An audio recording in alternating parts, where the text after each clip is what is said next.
Tonight, a massive, deadly winter storm sweeps across the country, bringing more than a foot of snow, ice, and frigid temperatures. One of the most important pillars of our democracy is that there will be a peaceful transfer of power. Vice President Harris certifies the results of the 2024 election, a vastly different scene than 4 years ago. Here we are 2 years later, a lot of uncertainty. How has it been? It's been extremely difficult. And tonight's Eye on America. We go to Alaska as fishermen struggle, how it could affect you and the seafood you eat. More of what you will be eating will be less regulated. The CBS Evening News starts now.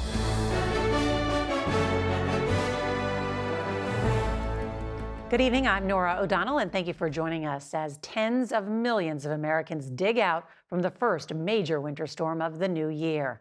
Indiana, Pennsylvania, Maryland, and New Jersey are among nearly a dozen states that have been buried in snow and ice since Sunday. In the hardest hit areas, it's up to 1.5 feet deep. That means dangerous conditions on the roads along a stretch of more than 1,000 miles from the Central Plains all the way to the Northeast. At least 5 people have been killed in crashes in Kansas and Missouri.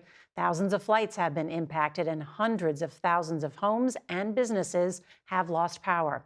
We have a team of reporters covering the widespread impacts, beginning with CBS News meteorologist Rob Marciano, who's on the National Mall in an area better known for cherry blossoms, but looks different tonight. Good evening, Rob. Good evening, Nora. Yeah, no pink blossoms here tonight in January. Nothing but white. D.C. getting slammed with the worst snowstorm they've seen in at least 5 years. Nearly 8 inches of snow falling, and it's still coming down. Parts of Kansas seeing 20 inches of snow. In the past few days, this storm has made a ferocious trek across the country. Over 1/2 foot of winter white quickly piling up in the nation's capital. A city that averages just over 18 inches of snow a year. So its relatively small fleet of plows is struggling to keep the roads clear.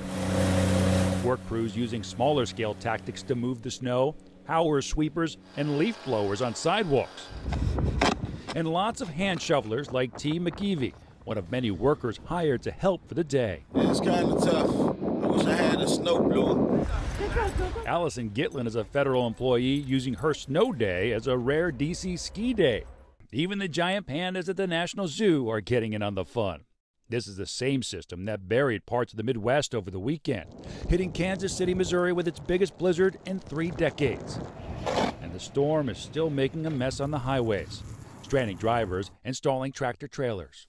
I'm Manuel Bajorca is traveling north along I-65 in Kentucky, where conditions go from bad to worse the closer you get to Louisville. Along the outskirts of the city, we drove past emergency crews on the scene of a car that slid off the road and ended up on its side. The icy conditions captured by one person who rolled down their car window only to reveal a sheet of ice. The concern is a thick enough coating could bring down branches, leading to power outages. Louisville saw the most snow on a single day in 25 years Sunday, with 9 inches. More fell today as people tried to dig out. I'm Chris Van Cleve at Chicago O'Hare Airport. Crews here are dealing with freezing rain and frigid temperatures. That is causing delays across the board here, in part because every single airplane has to be de-iced. In other parts of the Midwest, all the way out to the Northeast, airports are being impacted from this storm. In many places, it's digging out from or being hammered by snow. That means thousands of delays and cancellations today alone. And this is going to be a challenging week as another storm is set to move through. Rob? We do have another one coming. An update from Reagan National. They are shutting down the runways there tonight to clear the snow so that they don't have things refreeze on the airfield in the morning, because that's what's going to happen. And we'll see temperatures dropping tonight. Take a look at some of these numbers across really the eastern 2/3 of the country. It's going to feel like 13 degrees in Louisville. It can feel like -5 in Kansas City. And this will settle down into the south come Wednesday and Thursday, which is bad news with the next system that's coming into Texas on Thursday. Dallas may get a little bit of snow with this. Little Rock back into Nashville, Louisville, more snow heading towards Ohio on Friday. Then where it goes from there, we're not quite sure yet, but one thing is for sure, tens of millions of Americans are going to feel problems with this yet again. Nora? That is quite a forecast. The only people celebrating, those kids who've got school canceled again for tomorrow. Rob Marciano, thank you so much. And the snow here in Washington did not stop one of the most important parts of a presidential election, the certification of results. On the left is what it looked like 4 years ago, riddled with chaos and violence. On the right is how it unfolded today, with order and civility, as Vice President Kamala Harris oversaw the count of electoral votes in an election she lost. We get more now from CBS's Scott McFarlane. With a driving snowstorm outside, this time it was a serene January 6th inside, in one of her final acts as vice president. Democracy must be upheld by the people. Kamala Harris presided as Congress certified the victory of her opponent in the 2024 presidential election. Donald J. Trump of the state of Florida has received 312 votes. In a ceremonial proceeding that lasted barely 30 minutes. A stark contrast to the chaos and catastrophe of January 6, 2021, in which more than 140 police officers were injured, maimed, gassed, and beaten by marauding rioters. Today was obviously a very important day, and it was about what should be the norm. Democrat Joe Morelli of New York helped administer today's certification. Were you thinking back to 4 years ago? Yeah, it's hard not to think back to what happened. I mean, that was a day that no one should forget, and certainly no one should try to change what happened. Washington, D.C. police officer Daniel Hodges, beaten in a doorway by the mob, attended today and accused Republicans of trying to ignore or whitewash the insurrection. It would be my honor to make it as uncomfortable as possible for the GOP members who try to whitewash that day and lie about what happened and pretend that we didn't save them. 4 years later, nearly 1,600 people have been charged with felony or misdemeanor crimes for their alleged roles in the attack. And though some Trump allies have claimed the rioters were unarmed, a CBS News review found guns, tasers, chemical spray, bats, and dozens of other weapons were brandished. They should immediately be released, immediately, the J6 hostages. President-elect Trump has pledged at least some pardons as early as Inauguration Day. I think it'd be offensive to everyone who risked their lives, who fought and sacrificed their blood and sweat that day to preserve democracy. A CBS News investigation finds nearly 160 of the Capitol riot defendants sentenced so far had criminal pasts, including for violent crimes, amid warnings from Trump's critics that pardons could embolden future crimes. Nora? Scott McFarlane with that news from the Hill today. Thank you, Scott. President Biden and First Lady Jill Biden are in New Orleans tonight, meeting with the families of those killed in the New Year's Day attack on Bourbon Street. The visit comes as we learn chilling new details about the planning of the attack. Here's CBS's Omar Villafranca. President Biden arrived in New Orleans this afternoon to grieve with the families who lost loved ones on New Year's, as more haunting details emerged about the attacker. The FBI released this video over the weekend. It was recorded by Shamsuddin Jabbar as he rode a bicycle through the French Quarter last October, the same area where he carried out his deadly rampage. Jabbar recorded the video using meta glasses like these. They look like regular glasses, but they have a small built-in camera right here to take pictures, record video, or live stream. Today, the normally bustling Bourbon Street was packed with construction crews, along with Louisiana's governor and other officials. New Orleans plans to replace the street's physical barriers, known as bollards, in time for next month's Super Bowl, much-needed upgrades that apparently had not been addressed for several years. A 2017 report identified Bourbon Street as a potential terrorism target, and the city installed bollards. But a confidential report showed that city officials were warned in 2019 that the bollards needed to be fixed and improved immediately. Now, after years of delays, there are concerns that the new bollards being installed may only withstand crashes of up to 10 miles per hour. The thorough assessment that I'm asking for will determine if, in fact, they're strong enough.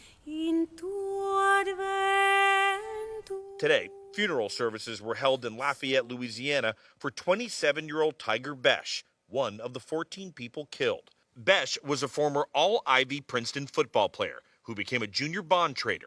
Jack Besh is his brother. And now each day on will be the hardest day of my life, just living there knowing I can't speak to him ever again. Behind me, construction crews removed 2 bollards from Bourbon Street. The plan is to beef up security in the French Quarter in time for next month's Super Bowl and for the Mardi Gras season which starts today. Nora? Important to get that done. All right, Omar Villafranca, thank you so much. For the first time, bird flu has claimed a human life in the U.S. Louisiana's health department says the patient was over the age of 65 and had underlying health problems and contracted the virus from exposure to a backyard flock of birds. The CDC says the health risk to the general public is low. There's major news tonight concerning America's neighbor to the north. Justin Trudeau announced today that he's stepping down as leader of Canada's governing party after serving nearly a decade as prime minister. CBS's Elizabeth Palmer now on what led to Trudeau's downfall. With his popularity plunging, no one was surprised by the announcement. I intend to resign as party leader, as prime minister. In 2015, aged only 43, Justin Trudeau swept to power, the second youngest prime minister in Canadian history, with a telegenic family and a liberal mission. We stand for a woman's right to choose. We stand for the right to be who you are and love whom you love. At first, he was a breath of fresh air. Boom! With his easy charm, he headed a liberal government through good times and bad, including the pandemic. He was invited to the White House by successive presidents on a mission to keep relations with Canada's largest trading partner sweet. But in the last couple of years, things soured for him. He's separated from his wife and faced public anger about inflation and a housing crisis. Then President-elect Trump, who in his first term had welcomed Trudeau, threatened tariffs that would cripple the Canadian economy and insultingly called him the governor of America's 51st state. Today, Justin Trudeau chose to walk away from that fight and the job of leading a troubled country. For CBS News, I'm Elizabeth Palmer. If you're driving into Manhattan, be ready to pay up. A controversial new congestion pricing plan is in effect. Why other major cities are paying attention. That's next. Driving just got more expensive for many New York City commuters. Congestion pricing was put to its first rush hour test today. Supporters argue the plan cuts down on gridlock and greenhouse gas emissions, but critics are fuming about paying another toll. CBS's Elijah Westbrook reports tonight.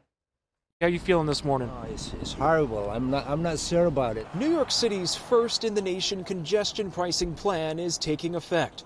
Millions of people commuting in and out of Manhattan's so-called central business district are now paying at least $9 to enter the zone.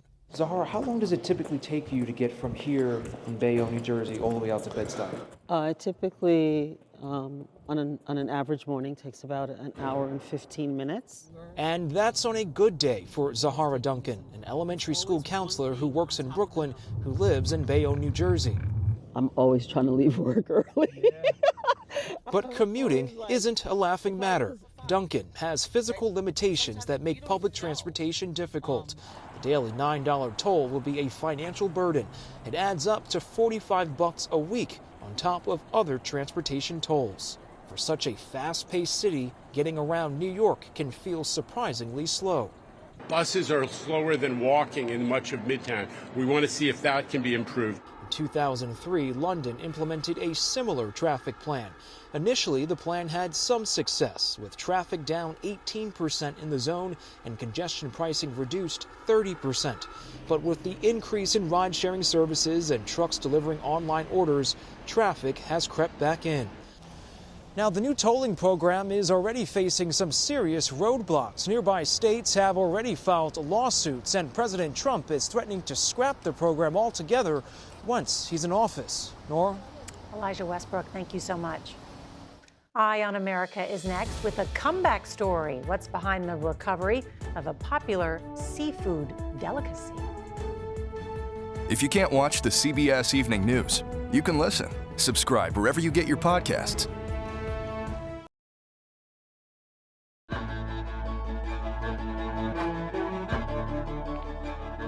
About 60% of the seafood Americans consume comes from the waters of Alaska. Among the most popular and threatened species, the snow crab. Now, after a 2-year pause, fishermen are catching the crabs again. And as CBS's Jonathan Vigliotti explains, the solution to the problem could help other species rebound as well. In some parts of the Alaskan wilderness, the seafood is so abundant you can grab it with your claws. Clear! But for commercial fishermen like Gabriel Prout, based on Kodiak Island, the water's looking murky these days. You know, this is the wheelhouse, so a lot goes on up here. You know, you have fights, you have arguments, you have prayers. Those prayers are for a rebound of Alaska's snow crab population. Where have the snow crab gone? When we first met Prout in 2022, the Alaskan Department of Fish and Game had just imposed an indefinite pause on the snow crab season. 10 billion snow crabs, 90% of the species, had mysteriously vanished. Here we are 2 years later, a lot of uncertainty. How has it been? It's been extremely difficult. There's not a lot you can do. These boats are specifically designed to go out and catch crab. So we're over $4 million in debt. 4 million? Correct. On a good day, you'd have at least 200 crab in here. Biologists blame the rapid decline of snow crab on a 2018 climate-fueled heat wave. This is actually kind of a small one. Now, 6 years on, Ben Daly with the Alaska Department of Fish and Game is developing tracking devices to monitor snow crab and identify healthy populations for sustainable harvesting. It helps us understand their movement patterns in response to environmental change. Climate change isn't going away anytime soon. How does a population that depends on colder water then come back from that when the water will likely continue to warm? The warming event during 2018 and 2019 was kind of thought of as a lightning strike, and the concern moving forward is that the predictions are suggesting higher frequency of lightning strikes in the future. Other Alaskan species have also been impacted, including Pacific cod, king salmon, and pollock. According to NOAA, between 2022 and 2023, Alaska's seafood industry suffered a nearly $2 billion loss. That industry extends to fish markets and dinner tables thousands of miles from here. Prices of Alaskan seafood in some places have shot up nearly 60% in just a few years. The volume is definitely lower than it once was, and that is affecting availability, obviously, and that affecting sales. Kenny Belov owns a seafood company and restaurant in the Bay Area. What the customer has to be aware of, more of what you will be eating will be imported. More of what you will be eating will be less regulated. More of what you will be eating will be caught with destructive fishing gear. Back in Kodiak, commercial pots have returned to the water this season after officials lifted that 2-year ban. The moratorium helped populations, but the quota will only be about a tenth of what it was 3 seasons ago. Has there been any discussion about Plan B? It's hard to even consider a Plan B when fishing is in my blood. I'm a 3rd-generation fisherman. For now, it's a modest lifeline for fishermen who find themselves drifting deeper into the unknown. For Eye on America, I'm Jonathan Vigliotti, Kodiak, Alaska. And we'll be right back with a big moment from the Golden Globe Awards. This portion of the CBS Evening News is sponsored by Progressive Insurance. Save when you bundle auto, home, or motorcycle insurance. It was a golden night for Demi Moore at the Golden Globe Awards. Moore scored her first major acting award for her performance in The Substance. 30 years ago, I had a producer tell me that I was a popcorn actress. And at that time, I made that mean that this wasn't something that I was allowed to have. And so today, I celebrate this as a marker of my wholeness and of the love that is driving me, and for the gift of doing something I love and being reminded that I do belong. Thank you so much. The whole speech was really exceptional, and this part struck out to me. A woman told her, "Just know you will never be enough, but you can know the value of your worth if you just put down the measuring stick." All right, let's put down the measuring stick. That's tonight's CBS Evening News. I'm Norah O'Donnell. Good night.